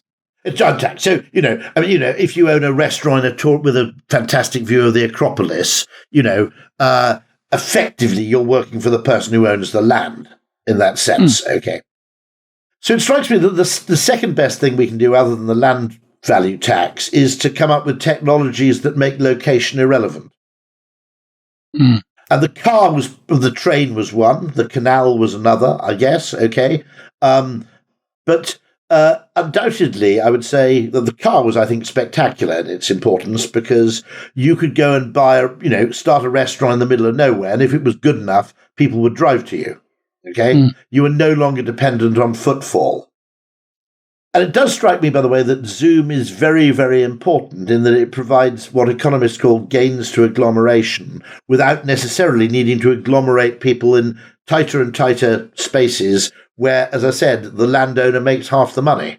And so as a piece of George's technology, it strikes me that what we're doing now... It's absolutely fantastic. And, fantastic. It's just taking a while to calibrate the gains. You have people who were living in a city who are getting paid a surplus, a benefit, a higher salary, then they fled to Austin, a rural area where somebody else was getting paid 60 cents on the dollar, but now they've been grandfathered in, and they still make, $1 on $1 instead of the 60 cents that somebody who is remote. I think this is going to be one of the great gains that we see. Absolutely right. Is that over time, these salaries are normalizing on a global basis. And with ChatGPT, a person in Manila or Uruguay or Croatia, wherever, we see this with developers and a tiny resource that has massive demand. Prompt writer, if you're a brilliant GPT prompt writer, potentially you can make money absolutely anywhere. Yes, with the Starlink, anywhere with solar panels. I'm tempted to buy a Starlink, even though my actual broadband's fine. Just another piece of... I have both of them as backups, and 2 or 3 days a year I have to record this podcast, and this podcast has advertising, so I justify the $1,200 a year to have Starlink backups as if it happens once a year and saves me 1 day a year, which it has, it pays for itself. Perfect. You only have to pay for the mobile bit if you move it. Is that right? You can go from the... There's one that's movable, and there's other ones that aren't. I think it's going to all become one thing where like the movability is going to be kind of built into it, or it'll be like a closer gap. But it has been a massive change. Let me ask you a question. Yeah, of course. Rory, if I may. You're a Brit. You live in the UK. I am a Greek. We have a bit of an issue that I think you and I should resolve right now. Is this the Elgin Marbles? I was going to bring on the Elgin Marbles here. Now, you bought them. You paid a pretty penny for them. They are very beautiful, but they're ours. And when I say ours, I mean the Greeks. And you brought up the Acropolis and the view. We have now the Acropolis Museum. It's time for the Elgin Marbles to come home to Greece. What do you think as a Brit? And maybe you and I can find some common ground here. How do we resolve this issue of the stolen marbles that you bought and you paid for and you have ownership of? We did buy them from the Turks, if I'm right. I think Lord Elgin bought them from what was the then Turkish occupying government of Greece. But the Acropolis is the most important piece of architecture on the planet, arguably, next to the pyramids. We did actually save them from very likely destruction had they remained where they were. Credit where credit is due. Okay. Yes. So an equitable solution would be to split them, to rotate them every few years.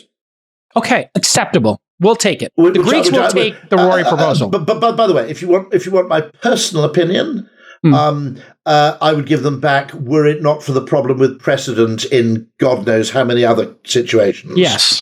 A lot of people get to see them in London. I mean, it's a hugely visited city. There's some value to it. Personally, if you could confine it to that one particular thing, which is, after all, architectural rather than artistic, in a sense. Not that you can put them back on the building, but nonetheless, they belong where the building is. If it were purely a matter of taste rather than fear of precedent, I'd be pretty happy giving them back in perpetuity. I think a solution where there's a rotation would be probably pretty good. There you have it, folks. Rory and I have come to an agreement, and now it's up to the UK and the Greek governments to paper it. But we've come to consensus. Rotating it's great, and I'll throw something in. We'll rotate some stuff to, I'm not sure which museum you have them in. Where are the Elgin Marbles? The British Museum, yeah. Oh, I'll tell you what. We got some other stuff. We'll rotate in a collection from our great Greek collections, to replace the Elgin Marbles during this great rotation that we do. And this could make the two countries stronger, but we're still going to retire at 56, and you got to pay for the last 7 years over there, okay? Whatever the difference is. No, you guys are out. You guys Brexited, right? You don't have to argue about retirement age. It's an interesting question, by the way, about flexible work, which suddenly occurred to me, which didn't occur to me before, which is that when you demand that someone chooses a single date of retirement, okay, so you go from 5 days a week to 0, right? You're effectively playing a game of chicken with your own mortality. Go too soon and you run out of money, or you have an impoverished retirement. Go too late and you just replace a life full of business appointments with a life full of medical appointments. Okay? And it's worth noting that the risk falls entirely on you, not on your employer, about how you make this decision. Now, it would be equitable, I think, if people were allowed to taper off towards retirement. Yes. So, in other words, you go to a 4-day week to a 3-day week. Right. And then you would continue on a 3-day week for as long as your health allowed, or pro rata. Yes, this would be much better. For as long as your health allowed you to do it, okay? Yes. My father worked into his 80s. He started selling books on Amazon, something you can very well do remotely. And he was much better for it. A lot of people who quit work completely, I think, they die. They lose their cognitive ability, and then they get depressed, and it all spirals. So some sort of tapering option would be much, much fairer, in fact, because you're forced to make this decision, and if you mistime it, you don't get a second chance. Yes, and how delightful would it be for a young generation to be able to come into Ogilvy and see an 87-year-old Rory there on Tuesday and Wednesdays holding court, talking about the arc of history, or for me to be 87 and be at my incubator and doing podcasts and interviewing people once a week, once every 2 weeks, and meeting with founders and telling them stories of startups in the 90s and 2000s to give some context. This would be a beautiful future. Why are we shipping these old people away? It would also be good in banking, where you'd actually have some people around you can remember the last disaster. Yeah, I'd be like, hey, yeah, we that up too. Yeah, here's how we blew it up. Exactly. Yeah. By the way, what we did was we took all of these high-risk securities and we bundled them together and we called them SPACs. We took the inventory, we called them, what do they call those mortgages? Mortgage-backed securities.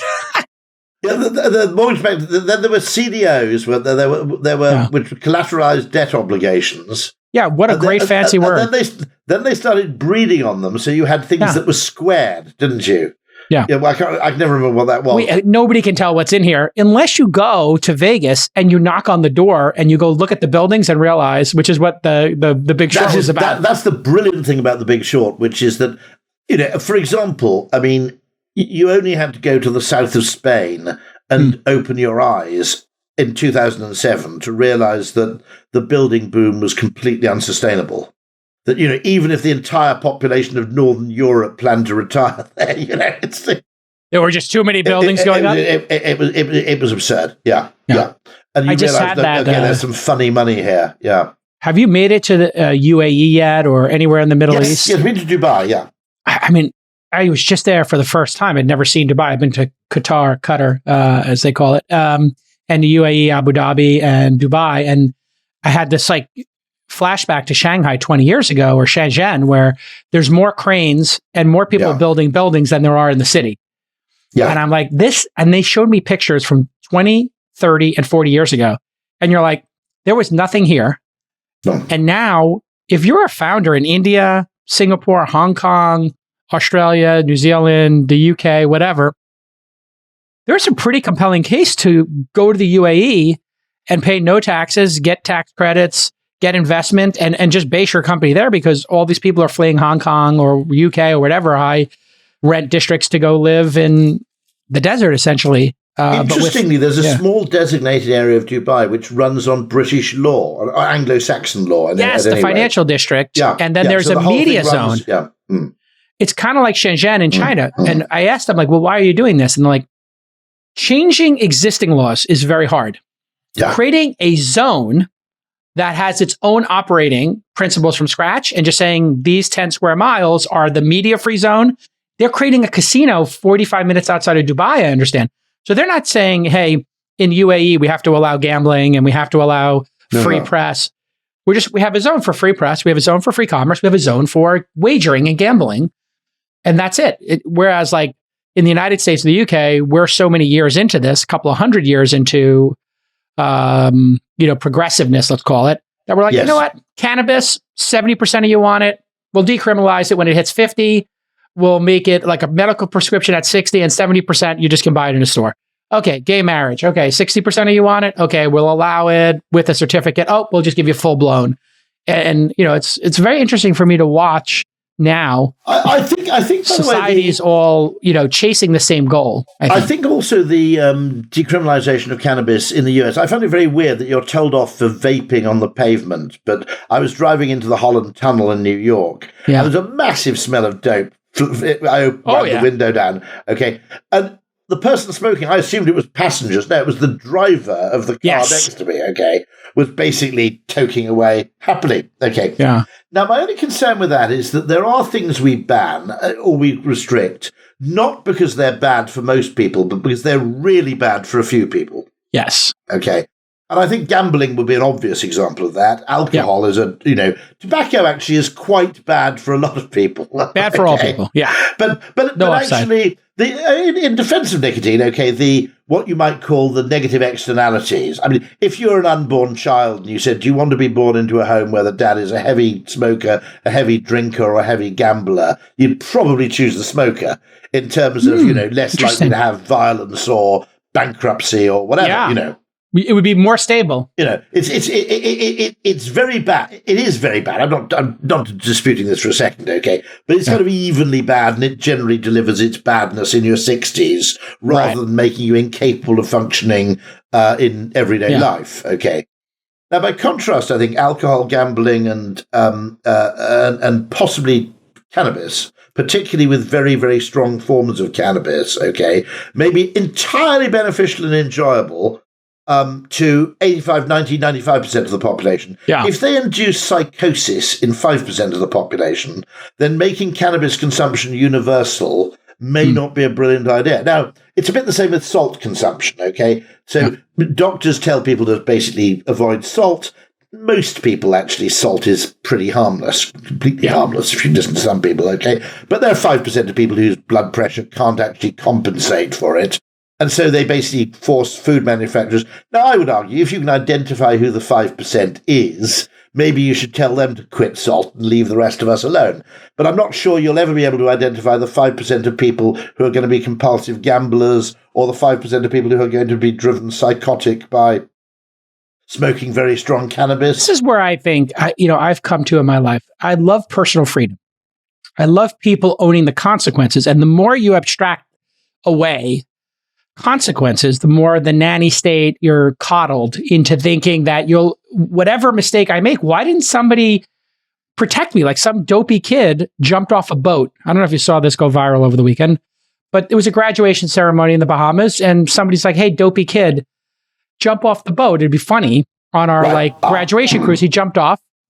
There's apparently a shark seen in the water, but he just gets taken out to the tide, apparently to be eaten by sharks.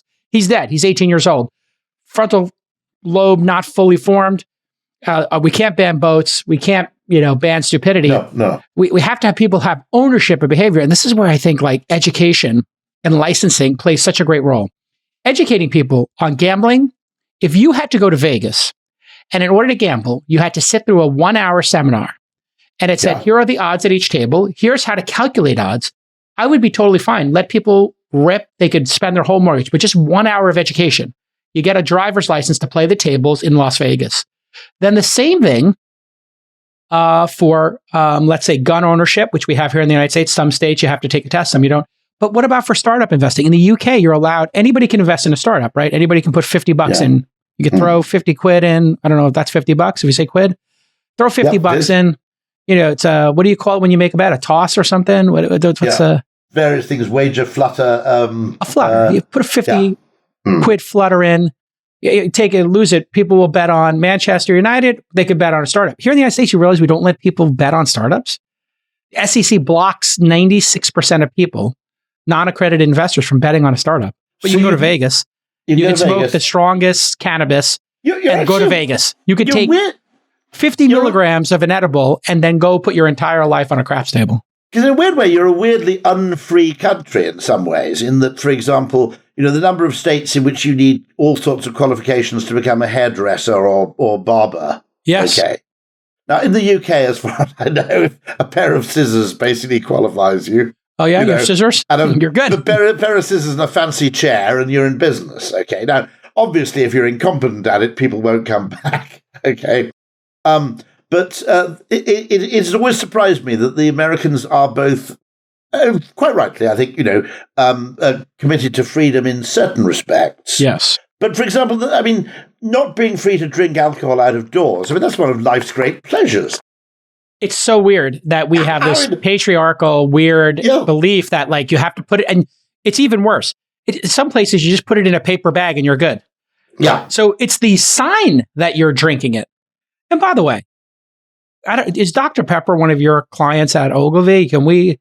Coke is, but funny enough, Coke and Dr. Pepper are weirdly aligned in the UK. I think they're distributed by the same people or something. Yeah. I have the greatest idea ever. Now, I don't know if we'd allow it in the United States, but what spirit could be mixed with Dr. Pepper and put into a tall boy can? Rum, probably. Rum. Wouldn't it? Rum? Yeah, okay. I was thinking I'm trying to think of something spicy or smoky, a bourbon or a scotch. I don't know. Actually, Jack and Coke is, of course, one of the great combinations imaginable. So Jack and Dr. Pepper would be a kind of... Yeah, these crossovers would be, I think you and I could start an ad agency. You could quit Ogilvy. I'll quit angel investing. You and I start an ad agency to create stupid products that sell out. I think one of the reasons one of the reasons the US economy is so successful, I think, is because there is this breed of people who are effectively entrepreneurial salesmen, in that they don't necessarily invent anything. No. They see something that exists and suddenly go, I know how to sell that. And I think it's actually a very, very valuable part. That you patently have, fairly adventurous consumers who believe that, life is capable of continual improvement and so are quite adventurous in terms of their purchasing habits. Not cynical. No. If you have a really conservative consumer base, it's very, very hard. But you also have this breed of people.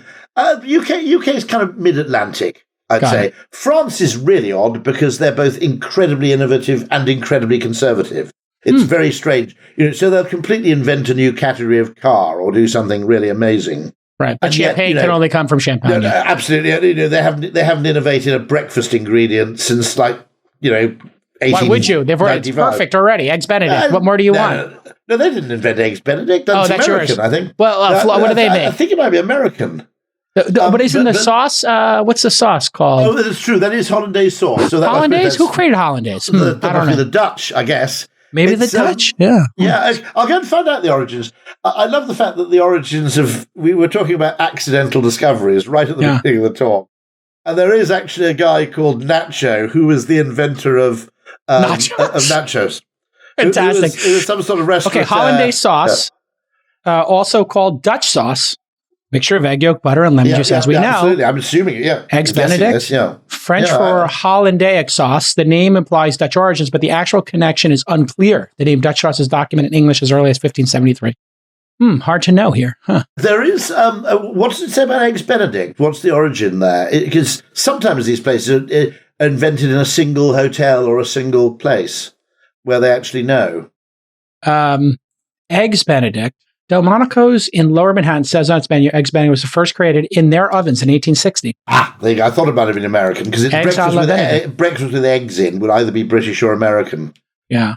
I think British food's gotten better. Oh, right? yeah. The food in the UK. We've always been good at breakfast and tea, in fairness. We've always been the two optional meals of the day. We've always been kind of world class. Yeah. I always think breakfast, the really great breakfast countries, the places I've been amazed, Turkey is fantastic, a full Turkish breakfast.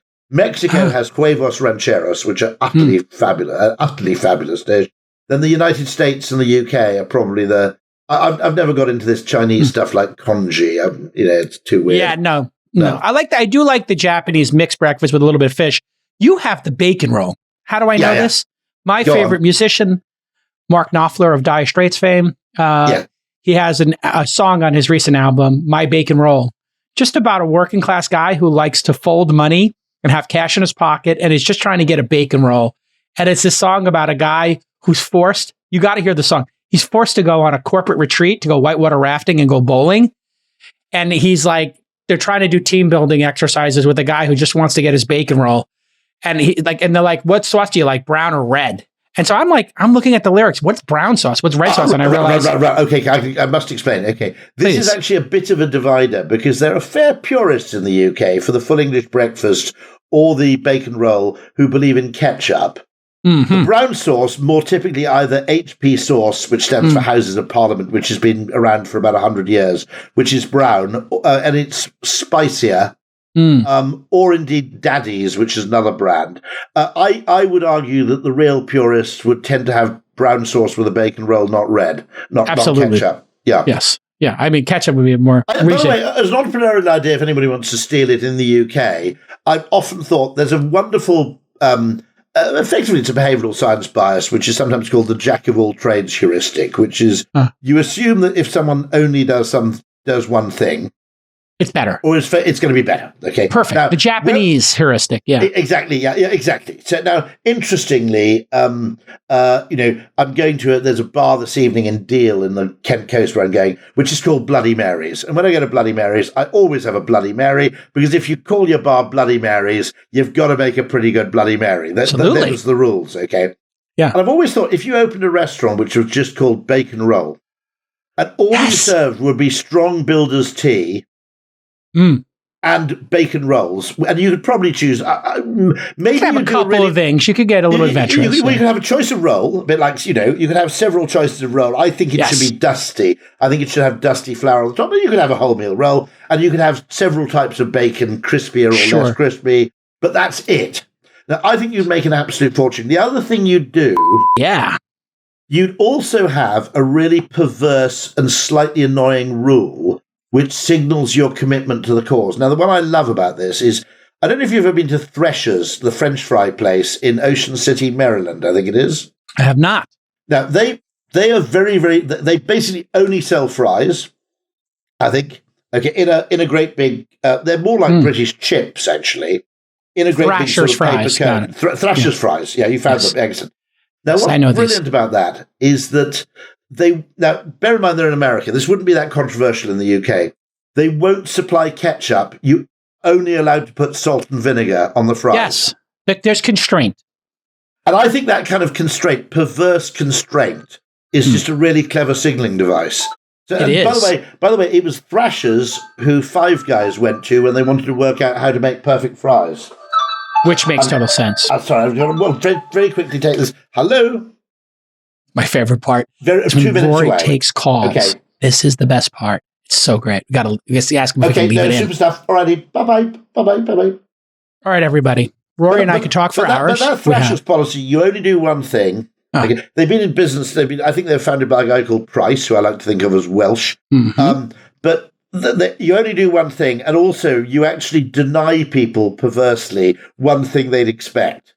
I think there's some genius there. I think it's absolutely fantastic. There is. I've had times where I've gone for coffee, and there are one or two coffee places I've been to that do not have milk in the establishment. No, they will have sugar, but no fake sugar, because they don't want you to ruin your coffee experience. And you're like, well, my coffee experience, I'm a narcissist. I have been made to believe that my design here is important. And it's like, no, the artist who made your coffee will tell you how you will drink your coffee. Do you know, by the way, interestingly, why an Americano is called an Americano? It's American troops coming up through Italy in World War II couldn't cope with an espresso and asked people to water it down. Makes total sense. And now Americano is, it's translated. It means we don't have a drip coffee machine. Exactly. The literal translation is we have one machine for coffee and it's not an American machine. That's a weird thing, by the way, which is that espresso in the US, traveling, I went through Western Pennsylvania because I wanted to go to Falling Water. And by the way, Western Pennsylvania is absolutely gorgeous, as is West Virginia. I mean, absolutely wonderful countryside. You're talking about the house, the Frank Lloyd Wright house? Yeah, absolutely, yeah. It'd been my life's ambition to go there, and I finally got there. Beautiful and it was house. Tremendous. And but it's surprising how many places in the US only have drip coffee still. Because in the UK, basically having some sort of espresso machine, pretty much universal now everywhere. And I'm surprised in the US that Starbucks actually have a lot of ground still to cover if they want to. Yeah. I almost bought this Franklin Lloyd Wright house when I lived in LA. Which one? Go on. The Ennis. The Ennis house, which is the one featured in Blade Runner with the tiles. That's the one with the tiles. Yeah. Fantastic. Problematically, it's only like a 2-bedroom. It's this giant house, but it's only a 2-bedroom. And it's kind of like living in a dystopian, Aztecian science fiction film, which is also my nirvana. Absolutely fantastic. I absolutely love it. Yeah, and I mean, almost got my wife to let me buy this. The problem was the $4 million price tag wasn't the problem. The fact that you had to have it open for, people to see, also not a problem for a couple of weeks a year. No. The problem was you had to go through a preservation society, and I think it cost the billionaire who bought it spent $15 million having the tiles redone. And he had to manufacture these tiles that were like Aztec inspired. But if you ever see the movie Blade Runner, this is the apartment, or Tyrell Corporation has this, and also the apartment. There's a website called Right on the Market, which you can Google, which has all the Frank Lloyd Wright homes currently for sale. And there is, I think it's still for sale for about $500,000 in, if I've got this right, it's in Idaho, but it might be in Nebraska. I think it's in Idaho. There's the world's only Frank Lloyd Wright gas station for sale. Wow. So if you wanted something less ambitious, that's your solution. Right. That is incredible. Look at all these Franklin Lloyd. Oh, wow. I just found it. And these go for a premium. Amazing. I mean, this is also like talking about like dropping in the EVs into like the classic cars. Yeah. Why somebody doesn't work with the estate of Franklin Lloyd Wright to take these homes, these incredible ones, and then make a modular home style. And Buckminster Fuller as well. Yeah, sure. And obviously the Ennis house, probably not appealing to as many folks as the Falling Water house, but everybody copies the Falling Water house anyway. So you might as well just sell them the plans to make exact copies of it and then seek out locations for it. Frank, great Welshman as he was, he actually did that because he sold the plans to, is it the Usonian home or the Prairie home? I can't remember. But you pay a certain number of $1,000 and then you could build a house to his own plans. I love it. Yeah.